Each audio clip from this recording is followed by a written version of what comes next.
Dans les villages aux alentours de Kiev, le colonel Brich et son équipe d'experts de l'Institut de recherche criminelle de la gendarmerie nationale viennent constater les dégâts.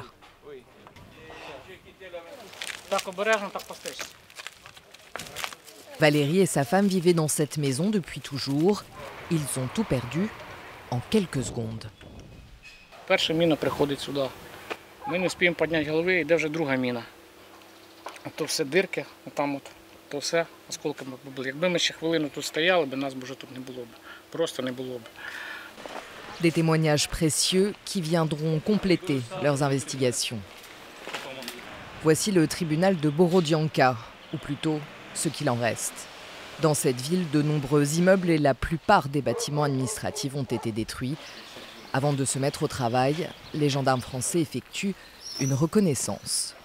On va travailler en sécurité parce que vous voyez que c'est assez encombré. Et on n'est pas non plus à l'abri qu'il reste des munitions non explosées. Autre contrainte pour les gendarmes français.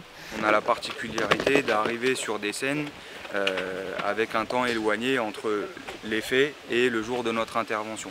Donc là, on a peut-être 2 mois. On va avoir les traces qui vont être légèrement dénaturées. 11 experts ont été dépêchés par la France. Chacun a un rôle bien précis.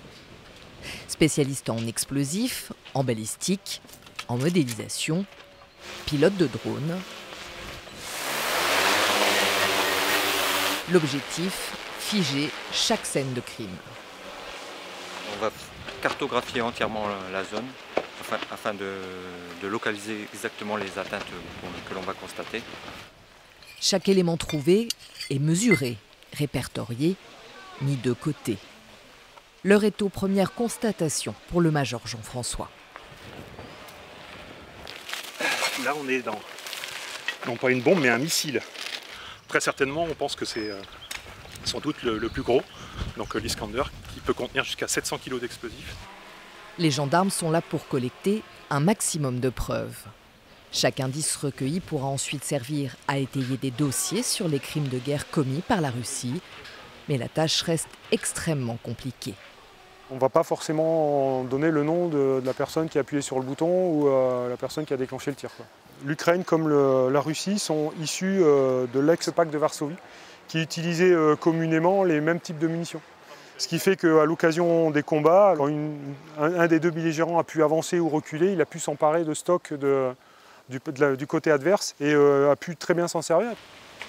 C'est ensuite dans un lieu tenu secret à Kiev que les gendarmes finissent leur travail. L'adjudant-chef Jérôme va modéliser les photos prises par le drone. Des mesures bien sûr que l'on ne peut pas effectuer sur le terrain, donc le modèle 3D est très utile pour réaliser ces mesures.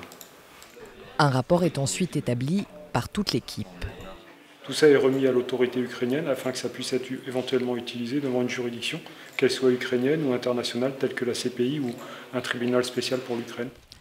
Les gendarmes de l'IRCGN auront passé 6 semaines à arpenter les ruines dans toute la région de Kiev, à analyser des centaines et des centaines de bâtiments détruits. Le travail à accomplir reste encore immense. La guerre est toujours en cours.